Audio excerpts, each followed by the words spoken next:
Claro, como vieron en el video anterior, habrán notado que la forma de expresarse en gráficos son variadas, ¿no es cierto? Podemos utilizar barras horizontales, barras verticales o diagramas de sectores.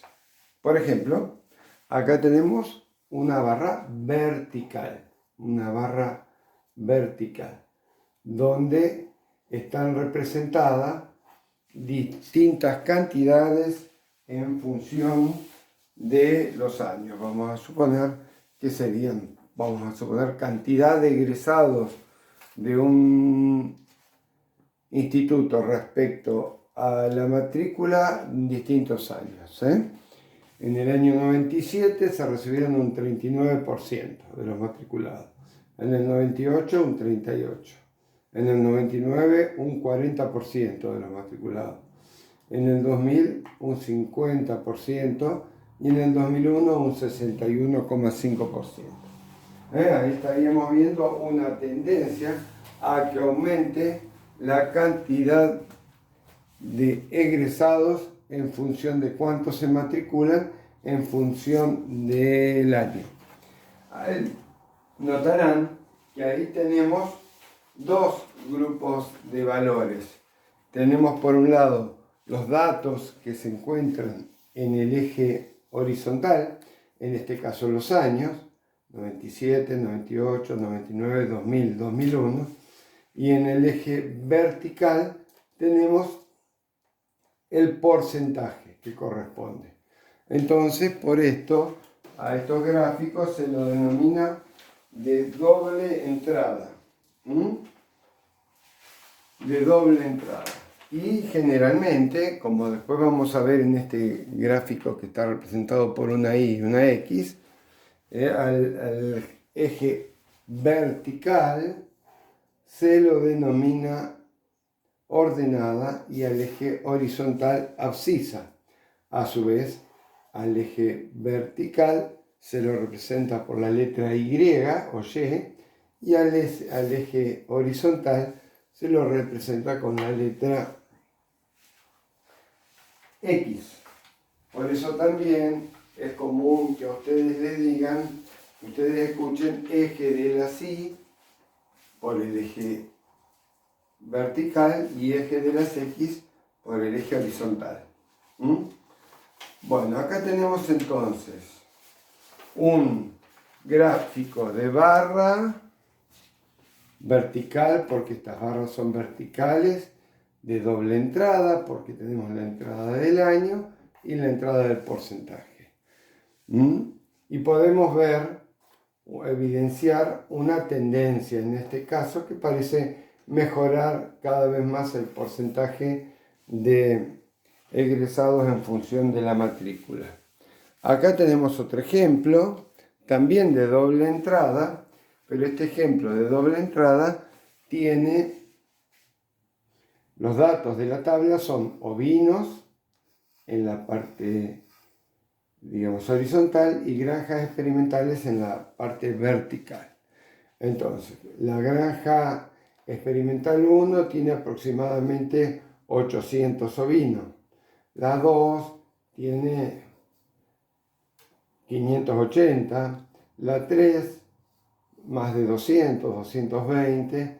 La 4 un poco más de 100, vamos a suponer 120. Uno puede con una regla, o una escuadra mejor dicho, trazar perfectamente la perpendicular y establecer exactamente el punto donde corta al eje de las X para saber exactamente cuál sería el valor que nosotros podemos extrapolar para esa gráfica. Esta gráfica es de barras horizontales porque las barras se encuentran, digamos, como el eje de las X, acostadas, por decirlo de alguna forma. En esta tercera gráfica distinta, es parecida a la gráfica de las monedas de chocolate que les decía yo en el anterior, tenemos representado a distintas poblaciones de alumnos por su altura, y de acuerdo a la altura, vamos a suponer entre 1 metro, 1,10 m, 1,10 m, 1,20 m, y así sucesivamente, cuántos alumnos hay en cada grupo. Obviamente, para completar este gráfico circular, necesitamos la tabla de donde podemos sacar los datos para saber cuál es la cantidad de cada uno. Y el total de la población completa el círculo. O sea que tenemos que respetar la proporcionalidad.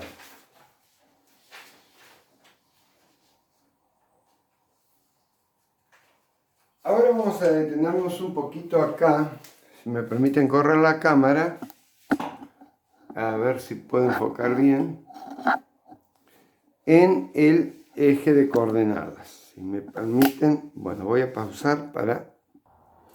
Esto que estamos viendo es el eje de coordenadas. Está representada por dos rectas perpendiculares, una horizontal, llamado eje de las X, y otra vertical, llamado eje de las Y, donde se representan los valores. Generalmente en las gráficas que estuvimos utilizando, estuvimos usando valores positivos. Si ustedes se acuerdan, en el ejemplo que yo les dije de la concentración de los fármacos en función de las horas, cómo aumentaba la concentración del fármaco en la sangre, estuvimos viendo desde 0 horas hasta 8 o 9 horas que pasaba, usando el valor siempre positivo. Y la concentración del fármaco aumentaba de 1 microgramo a 5 microgramos, siempre del lado positivo. Pero ¿qué pasa? Este eje de coordenadas tiene 4 cuadrantes.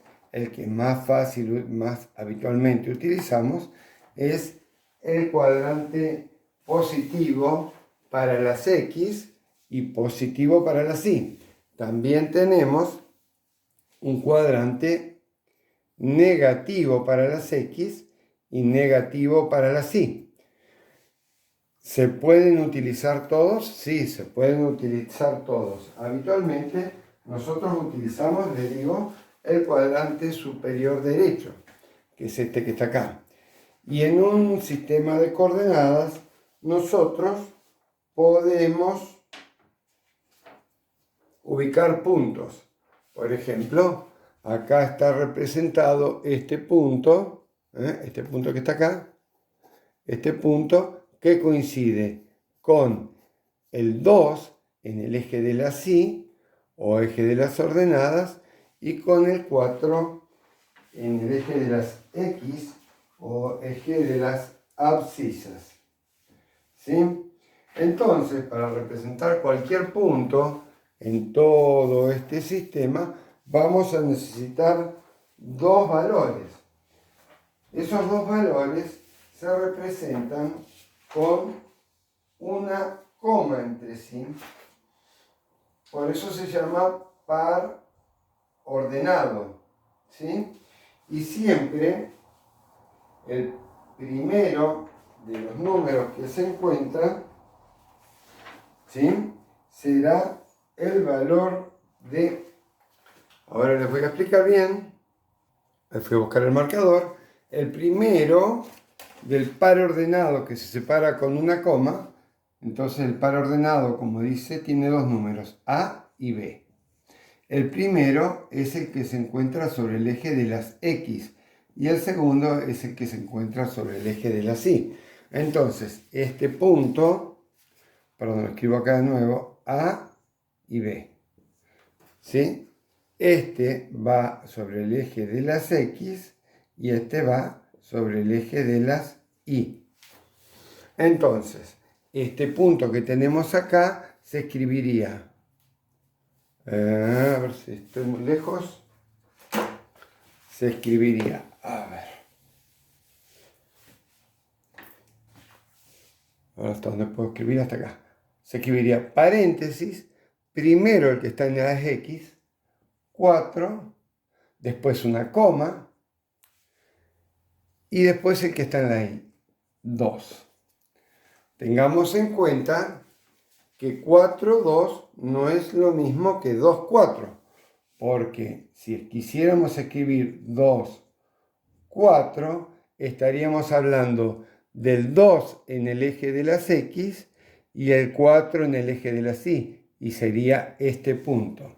Entonces, los dos valores de ordenada nos indican primero el valor en el eje de las X y después el valor en el eje de las Y.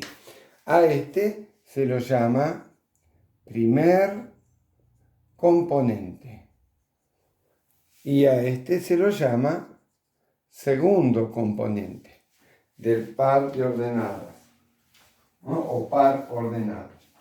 Nosotros podemos ubicar cualquier punto en un sistema de ordenadas o bien podemos dar los valores de un punto en el par ordenados sin saber su ubicación. Por ejemplo, pongamos acá. Ese punto, ¿cómo lo escribiríamos? Vamos a ver. Ese punto que tenemos acá, escribimos paréntesis, a ver si se ve, sí, paréntesis, primero el valor en el eje de las X, menos 5. Y luego el valor en el eje de las Y, menos 5.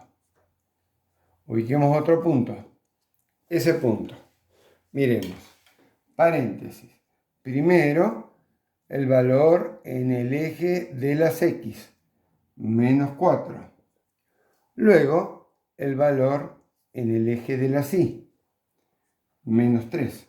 Ubiquemos en otro cuadrante, acá, ese punto.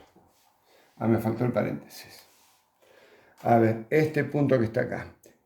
Paréntesis. Primero el valor en el eje de las X, menos 2. Coma.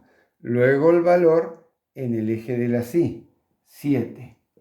Tengan en cuenta que no se puede olvidar del signo del número porque nos puede ubicar en distintos cuadrantes. Todos los que están acá son negativo, negativo, como vimos acá. Estos que están acá son negativo, positivo, y estos son positivo, negativo. Veamos ese último ejemplo. Ubiquemos acá. ¿Qué punto es ese? Vamos a escribirlo. Paréntesis, primero en el eje de las X, 5. No es negativo, ¿ven? No es menos 5, es 5. Luego en el eje de las Y, menos 3. Ahí vimos unos cuantos ejemplos de cómo ubicar puntos en el eje de coordenadas. Eso se basa, como dijimos, en el par ordenado que tiene el primer componente y el segundo componente. De acuerdo al valor y al signo, nos va a permitir ubicar puntos en distintos lugares de este tablero indicado por dos rectas perpendiculares.